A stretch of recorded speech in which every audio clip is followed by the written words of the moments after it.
Actually, it's just her family. 5 words. That's it. No greeting, no apology, not even a dad at the end. Just a cold message that arrived while I was standing at gate 14 at the airport, holding my folded coat in one arm and an old velvet box in the other. The terminal continued its normal movement around me. A woman laughed loudly on the phone, dragging her suitcase against her leg. A child tugged at his mother's sleeve, asking for candy. The world moved on, but I couldn't move. I stared at the screen of my phone, waiting for the words to change on their own, hoping it was some kind of mistake. But the dot that indicates when someone is typing never reappeared. My name is Andy, I'm 58 years old, and I just received the worst message of my life from my own son. I didn't cry. I wanted to cry. I felt my chest fill with water and glass, something that swayed and pierced with every breath. But I didn't cry. Instead, I sat down slowly on the metal bench, smoothing my pants as if I still had somewhere to go, as if dignity hadn't just packed its bags and flown away without me. I paid for my own ticket, of course. No one asked, but I offered, happy to be included, happy to participate. I bought a new shirt, nothing expensive, but neat, navy blue with pearl buttons. I packed the veil my mother wore in 1947 and my ex-wife wore in 1972, hoping my son's bride would like it. I had it cleaned, folded it in tissue paper, and tied it with ribbon. I also brought the gifts, a check folded in an envelope and a medallion engraved with their initials. Now all of this was sitting next to me in a flowery suitcase with a worn handle, like a museum exhibit of wasted effort. He knew I was coming, he knew I had booked the flight, the hotel, he knew I was bringing the veil. He just waited until I landed, until I was standing in the place where I had come for him. And then he erased me with a message. I opened the message again, rereading it as if the tone could be hidden somewhere in the white space between the letters. It wasn't. It was what it was. I closed my coat and stood up, straightening myself more than I felt. Maybe someone was watching. Maybe the universe was. And I wasn't going to let him see me break apart. The taxi line was short. The driver, a young man with tattoos climbing up his sleeves, barely looked up when I gave him the name of a hotel I had chosen because it seemed clean and quiet. He asked if I was in town for the wedding. I smiled tightly. Not anymore, I said. The ride was silent after that. The city passed by with its palm trees and perfect skies. Nothing like Minnesota. Too bright for a day like this. Too beautiful to match the emptiness I felt inside. At the hotel, I checked in, tipped the bellhop, even though I never did that, and stood in my room for a long time, not moving. The window looked out on a parking lot and a row of stores with a pharmacy and an ice cream shop. It wasn't the view I had imagined when I booked. I unpacked the veil first, placing it carefully on the bed like someone fragile was sleeping there. Then the locket, then the card. I laid everything out in a line like evidence of a case no one would ever prosecute. And then I sat down in the armchair by the window and looked. He wasn't always like this. That's the thing. He used to cry when I left him at kindergarten. He used to draw pictures of houses with me inside and hearts on the roof. He used to sit next to me while I peeled apples for pie and ask me how the sun worked. I thought. I don't know what I thought. That marriages were for family. That parents mattered. That being the one who stayed up with him when he had chickenpox meant something even now. That maybe he wanted me to stand behind him that day, quiet, with love. Instead, he erased me. And yet I didn't cry. I sat quietly until the light went out and the neon signs across the street lit up. Then I got up, walked over to the desk, picked up the notepad and pen next to the phone, and started writing a list. There were 2 items. Cancel the transfer to James, that's his name. And call Margaret. Margaret is my lawyer. If you're enjoying this story about a father who discovered what it means to be discarded by his own son, don't forget to subscribe to the channel, because what happened next was just the beginning of a lesson James will never forget. I folded the veil back into the box one last time. But instead of tears, I felt something I didn't expect, relief. Because if I no longer had a place at his table, I would stop paying for the banquet. I didn't sleep that night. Not deeply. The bed was too hard, the sheets too white. I lay on my side, watching the shadows move across the ceiling, the television silent in the corner. I kept waiting for another message, some addendum, some explanation, but my phone remained silent on the nightstand, screen dark. In the morning, I had made up my mind. I called the front desk and asked for the number of a local law firm. The man on the phone gave me 3 options, his voice cheerful in the way hotel receptionists are trained to be. I thanked him and chose the second number on the list, just because it sounded like the kind of office that wouldn't hang up on older men. They could see me that afternoon. I confirmed the time, dressed carefully, and packed the veil back into the box one last time. I left it on the nightstand with a note, "Do not disturb. I'll be back soon." But I didn't take the envelope with the gift with me. That went straight into my purse. I hadn't decided what to do with it yet. James wasn't always cruel. As a child, he drew pictures of our family, just the 2 of us after Sarah died, and he always drew me bigger than him, as if I were a protective giant. He said that when he grew up, he would buy a house big enough for the 2 of us to live in together forever. But college changed something in him. Or maybe life changed him. I don't blame him for growing up. I blame him for turning his back. When Sarah died, cancer 19 years ago, James came home for the funeral. He held my hand the whole time, cried harder than I did. He stayed for 3 days, and we cooked and laughed and remembered. And then he left. And with every visit after that, something closed off in him. I got married too fast after college, moved out west, got a job, a house, a new social circle. He stopped returning my calls, sent gift cards for Christmas instead of coming home. And when I offered to help, he would accept, but always with a kind of silence, as if he were doing me a favor by accepting. The law office was in a beige building next to a laundromat.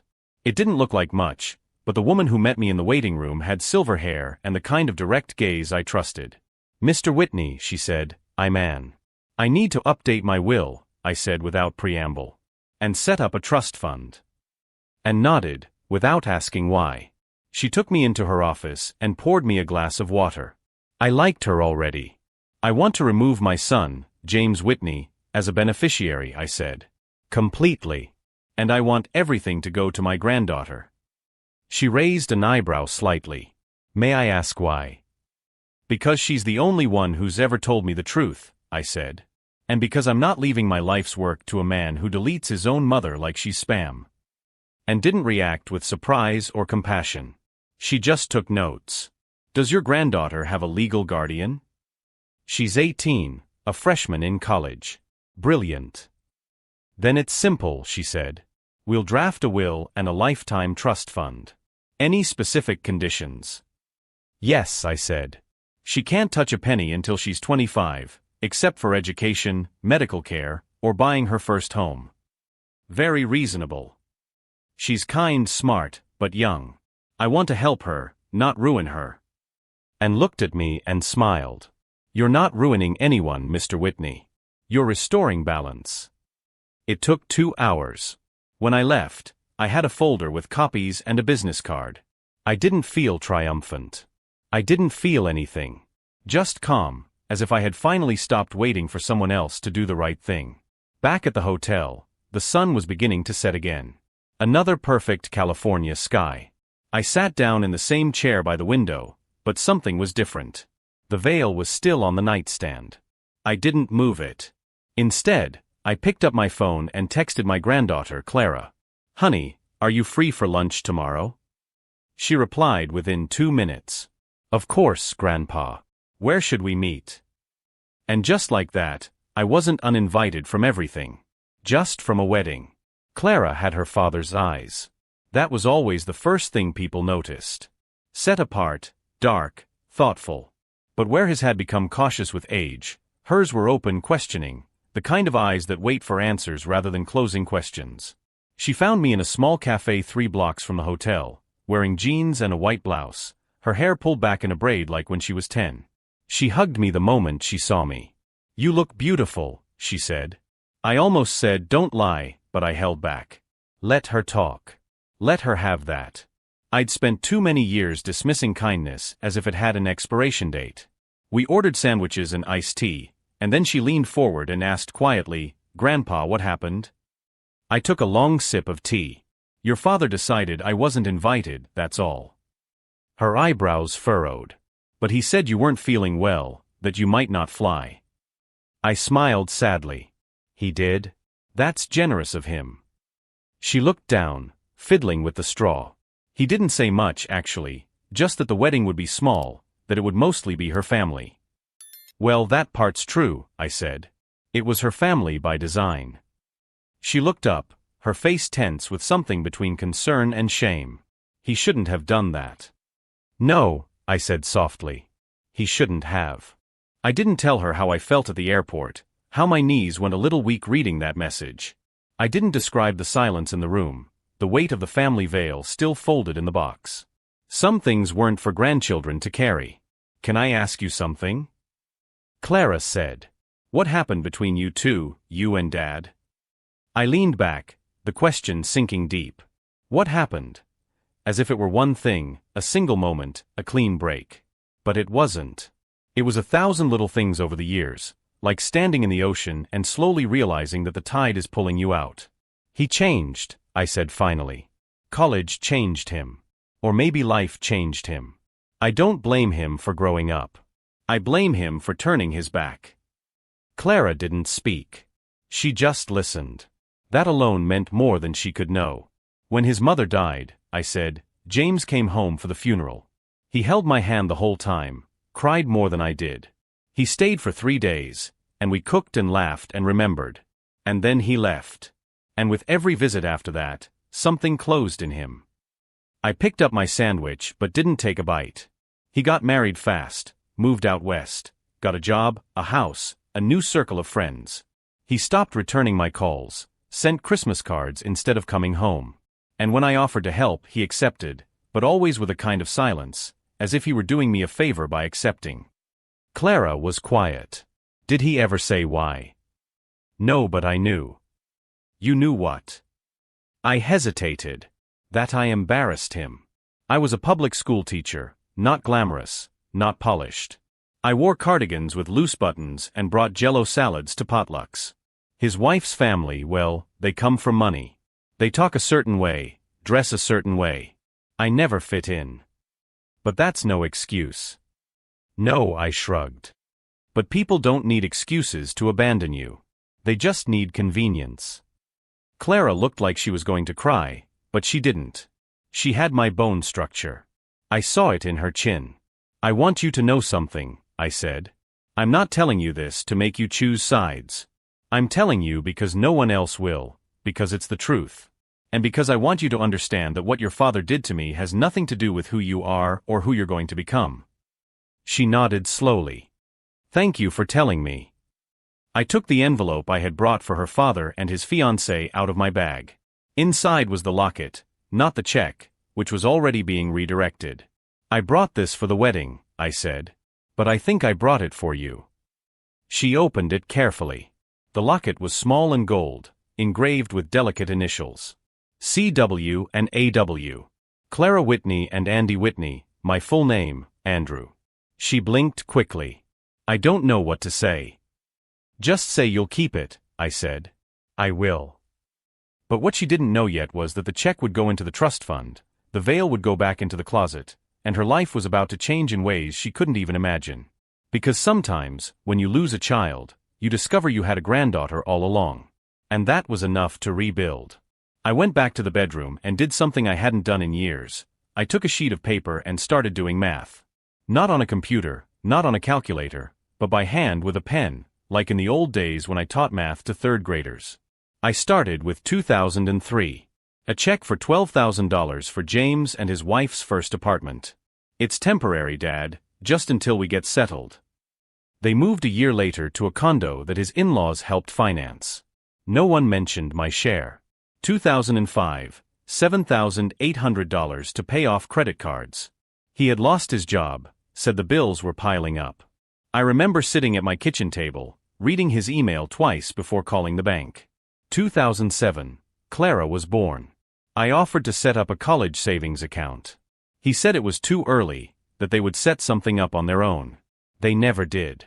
Instead, the folder I was mentally constructing contained receipts for diapers, a stroller, a hospital bill that somehow wasn't covered by insurance.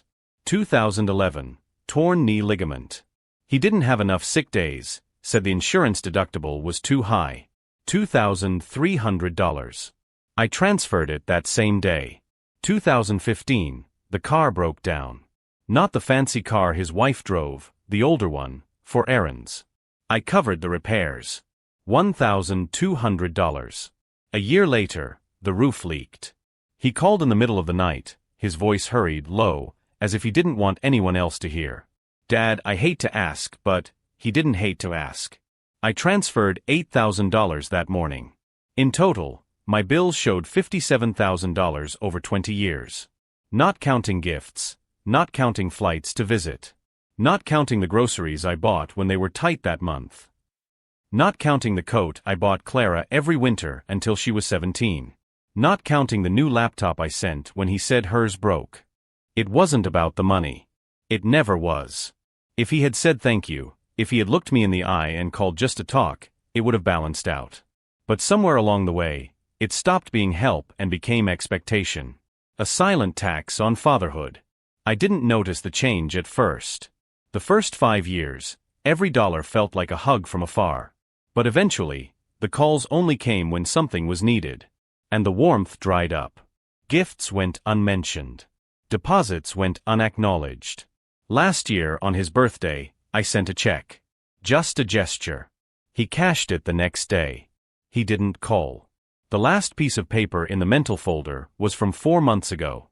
A transfer of $3,000 for pre-wedding incidentals. Flowers, deposits, whatever she needs, he had said. I sent it that afternoon. Of course I sent it. I was excited to be included. Excited to be invited. Funny how I paid dearly to be uninvited. I put the bills in the nightstand drawer and walked to the window. The California night was clear, cloudless, stars visible even through the city lights. In Minnesota, at this time of year, it would already be cold enough to see your breath. I picked up the phone and called Margaret, my lawyer. She answered on the second ring. Andy? It's late for you to be calling. I need one more thing, I said. I want to revoke his power of attorney as well. And remove his access to the safe deposit box at the bank. There was a moment of silence. I can do that tomorrow. Do you want to tell me what happened? He taught me that love doesn't pay the bills, I said. So I stopped paying his. Margaret laughed softly.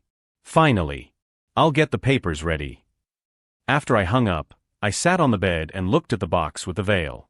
My mother wore it when she married my father in 1947, in a little church in Duluth. She was 17, he was 19. They were together for 52 years, until she died first of pneumonia, in a particularly harsh winter. Sarah wore it when we got married in 1972. She was radiant, nervous, laughing when the veil got caught in the church door. We were married for 15 years, until cancer took her too.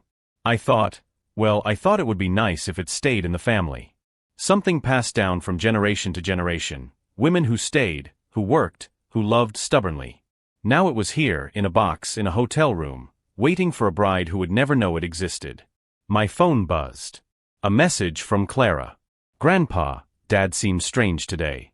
Are you sure everything's okay? I typed back, everything's going to be fine, sweetheart. See you tomorrow. She replied with a heart. And that's when I realized something. James could have erased me from his life. He could have chosen his new family over his old one. But Clara was still here. She still called me Grandpa. She still wanted to see me. Maybe I hadn't lost an entire family. Maybe I'd just discovered which part really mattered. I opened my wallet and took out the photo I always carry with me. James at 5, smiling toothlessly, hugging me after a baseball game. Both of us covered in dirt, happy. He was a good boy once. And I was a good father. But some people grow away from love, not into it. And when that happens, you can keep running after it, begging for crumbs, or you can stop, stand up straight, and remember that you have worth too. I put the photo back in my wallet. Tomorrow was the wedding. James would look handsome in his tuxedo, smiling for the cameras, posing with his new family. And I wouldn't be there. But for the first time in years, it didn't feel like a loss. It felt like a release. And if James noticed when the transfers stopped coming, if he called asking where his monthly payment was, I would have just 5 words for him. The same 5 words he had for me, actually, it's just my family. That night, for the first time in months, I slept soundly. It wasn't the restless sleep of someone running from something, but the solid rest of someone who had finally stopped chasing approval. I woke up at 7 in the morning, Minnesota time, and felt more rested than I had in years. I made coffee in the hotel's crappy coffee machine and sat down with my laptop. Not to cry about the past, but to fully understand the present. I opened James' social media for the first time in years. Not out of nostalgia, but out of strategy. The photos told an interesting story. His apartment was no longer an apartment, it was a house, a big one, with expensive finishes. His wife, Rebecca, posted constantly, dinners at restaurants that cost more than my weekly salary as a teacher, trips to Napa Valley, Aspen, Miami. A yacht. A yacht, for God's sake. And on each of her posts, always the same caption, grateful for the life my husband has given me. The life my husband gave her. With the money I sent every month. I clicked on her family page. Rebecca Thompson Whitney, daughter of Dr. Edmund Thompson, plastic surgeon, and Catherine Thompson, philanthropist. The family had money, that was true. But from the posts, I noticed something interesting. They had old money, invested, conservative. Not liquid cash to support the lifestyle Rebecca was flaunting. James was financing the dream wedding and 6-week honeymoon in Europe with my money. He was impressing his wealthy in-laws with generosity that came out of my pocket. I wrote everything down. Dates, amounts when I could estimate them, patterns. Not out of anger, but for clarity. Then I called my accountant, Gerald, in Minneapolis. Andy? Are you okay? It's early for you to be calling. Gerald, I need a favor. I want a complete report of every transfer I've made to James in the last 5 years. Amounts, dates, descriptions. Everything. Pause. For tax purposes. For dignity purposes. I see. I'll email it to you in an hour. While I waited, I decided to do something I had never done before. I called the school where I had worked for 23 years and spoke to Joanne, the secretary. Andy. How's your vacation in California? How was the wedding? Joanne, do you remember that student I had about 15 years ago? Kevin Morrison? The one who became a lawyer. Sure, he always sends Christmas cards. Do you have his contact information? I do. But Andy, you're not answering my question. How was the wedding? I took a deep breath. The wedding was enlightening. Can you give me Kevin's contact information? An hour later, I had 2 emails. One from Gerald with a detailed report that made my stomach turn. $62,000 in 5 years, not 57 as I had calculated. And another from Kevin Morrison, now a partner at a Chicago firm, saying he'd be happy to talk to his favorite professor. I called Kevin that afternoon. Professor Whitney. What a wonderful surprise. Kevin, I need a consultation. Informal for now. It's about a case of, let's call it family neglect. I told him the whole story. I didn't dramatize it, I didn't ask for sympathy. Just the facts, 20 years of financial support, the gradual estrangement, the humiliation at the airport. Kevin listened silently. Professor, do you have a legal right to reimbursement? Probably not. Technically, they were gifts. But do you have a moral right to dignity? Absolutely. What would you do, Kevin? I would document everything. And wait. Wait for what? I would wait for him to realize that the well has run dry. And then I would call. And if he calls? Then you decide if you want to have a conversation about respect, or let the silence speak for itself. After hanging up, I sat in the hotel window looking out at the city where my son was celebrating the most expensive wedding of his life, paid for with money he never thanked me for. If you're following this story of a father who discovered that being generous isn't the same as being respected, subscribe to the channel, because what James did when he found out the tap had been turned off will surprise you. I took a sheet of paper and wrote a second letter. Not to James this time, but to Rebecca. Dear Rebecca, congratulations on your wedding. I hope you're very happy. As James's father, I would like you to know that I have contributed significantly to the lifestyle you are enjoying. $62,000 over the last few years, to be exact. Car payments, home repairs, emergencies that became routine, and of course, today's ceremony itself. I'm not asking for any of it back, nor am I asking for gratitude. I just thought you should know where the money comes from that funds your Instagram posts about the life my husband has given me. Because, honey, A good chunk of that life came from a retired teacher in Minnesota who James thought he could treat like a silent ATM. That ends today. I wish you all the best, Andy Whitney. I didn't send it. At least not yet. But writing it made me feel something I hadn't felt in a long time: control. My phone rang. Clara. Grandpa, Dad's been acting weird. He called 3 times today asking if you were okay, if I said anything strange yesterday. Interesting. So he was worried. What did you tell him, sweetie? I said you sounded fine. That we talked about college and books. Why? Should I have said something else? No, sweetheart. You said exactly what you should have.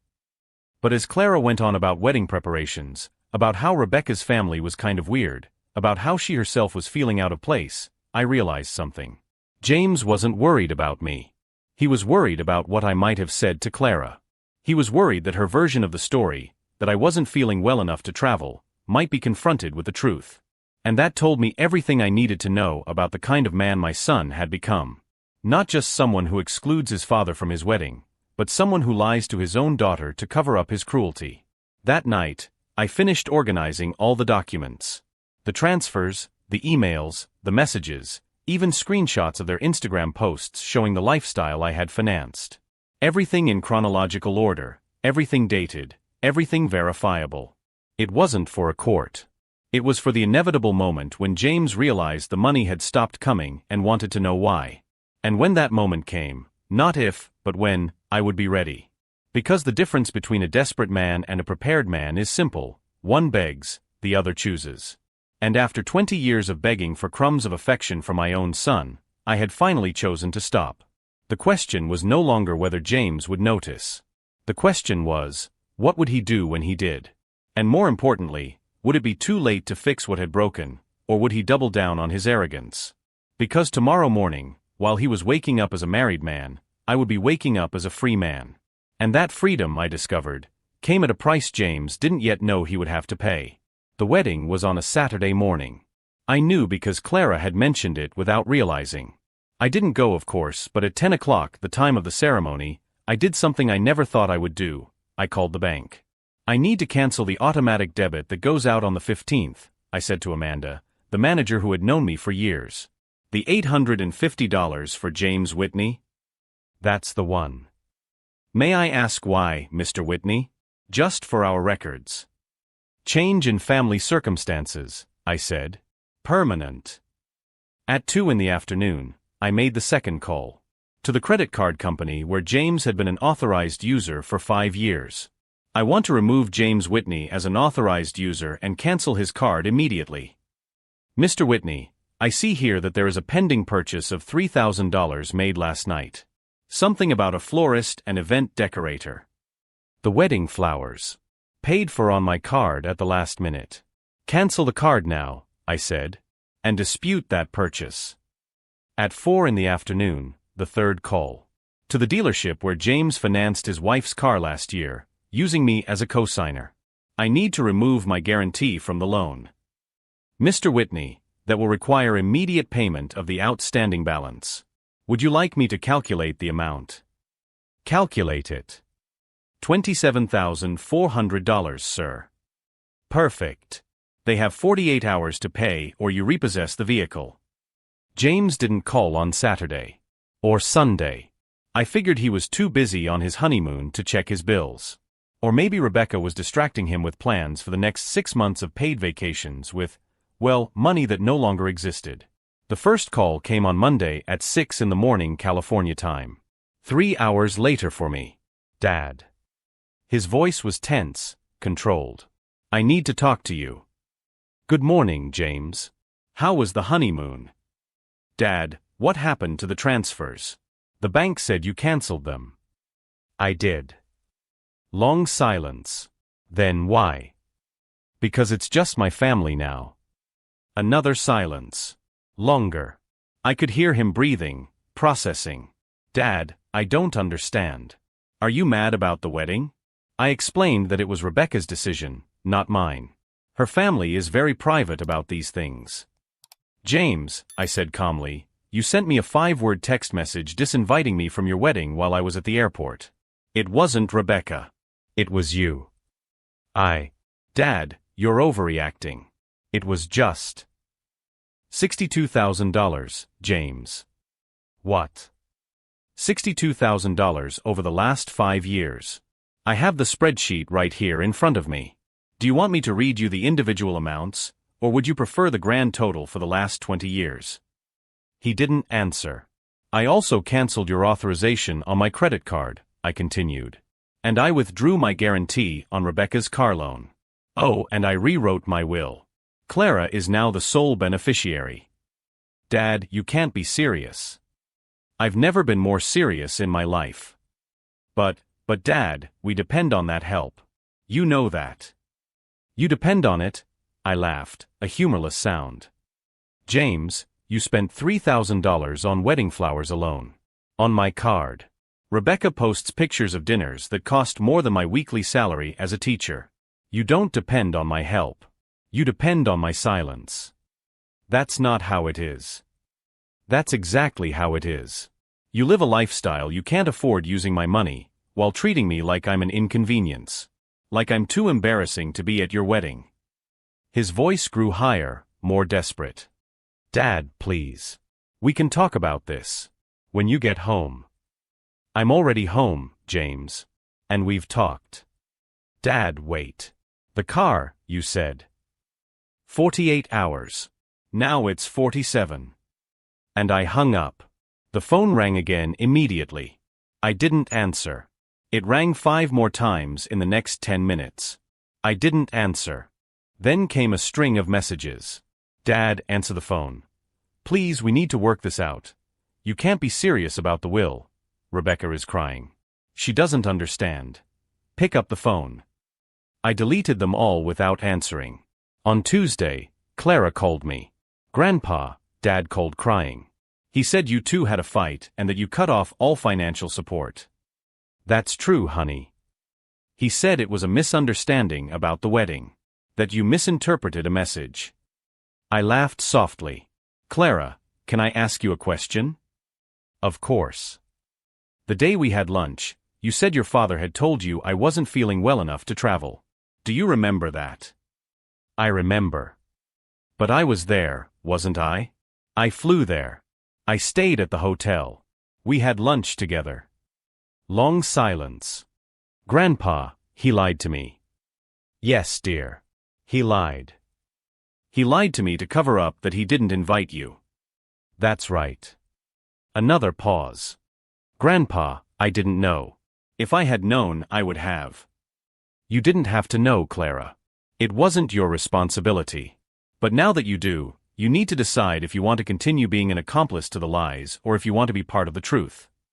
On Wednesday, James tried a different approach. He called at 11 o'clock at night, probably thinking I would be too tired to stand my ground. Dad, it's me. Please don't hang up. I waited. Dad, I made a mistake. I know that. About the wedding, about everything.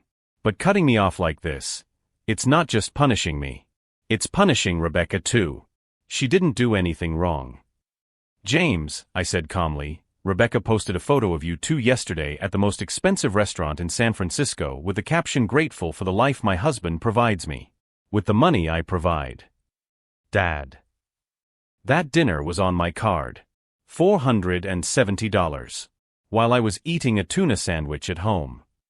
Dad, we can change this. We can be more careful. James, you're 35 years old. You shouldn't have to be careful with your father's money. You should have your own. You know my salary doesn't cover. It doesn't cover what? The $500,000 mortgage? Your wife's luxury car? The constant vacations? James, your salary doesn't cover the lifestyle you've chosen. That's not my problem. So that's it? 20 years of relationship ends like this. James, I said, and my voice was calmer than I felt. Our relationship ended the moment you typed actually, it's just her family. It just took me 20 years to realize it. And for the second time that week, I hung up on him. On Thursday, the dealership called. Mr. Whitney, just confirming. The vehicle was recovered this morning. The outstanding debt has been paid off through the sale, but there will be a difference of about $3,000 that you won't have to cover, as the resale value exceeded expectations. Thanks for letting me know. You're welcome, sir. And, can I say? In 30 years in the business, I've never seen anyone maintain their composure like you did during this process. Most guarantors get very nervous. There's nothing to be nervous about, I said. Just consequences coming to an end. That night, my phone rang one last time. It was Clara. Grandpa, I need to tell you something. What is it, sweetheart? Dad came here today. To my college. He was different. Desperate. He asked if I knew how to change your mind about the will. My stomach tightened. What did you say? I said it was none of my business. And that maybe if he had told me the truth from the beginning, I could have helped. But that lying to me was the worst thing he could have done. And how did he react? He cried, Grandpa. He really cried. He said he didn't know he'd gone so far, that he didn't realize how he was treating you. I took a deep breath. And you? What did you think? I think he's finally realizing the price of his choices.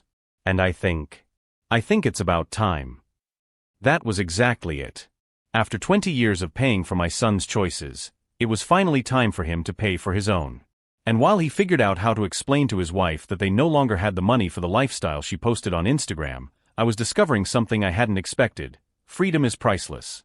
But it has consequences. And some people have to lose them to understand their value. The question now was simple. Would James be able to grow up enough to regain what he had lost? Or would his arrogance condemn him to lose not only the money, but also the only person in his family who still believed in him? Because Clara was watching. And she had inherited more than money. She had inherited my ability to recognize character. 3 months later, life found its new rhythm.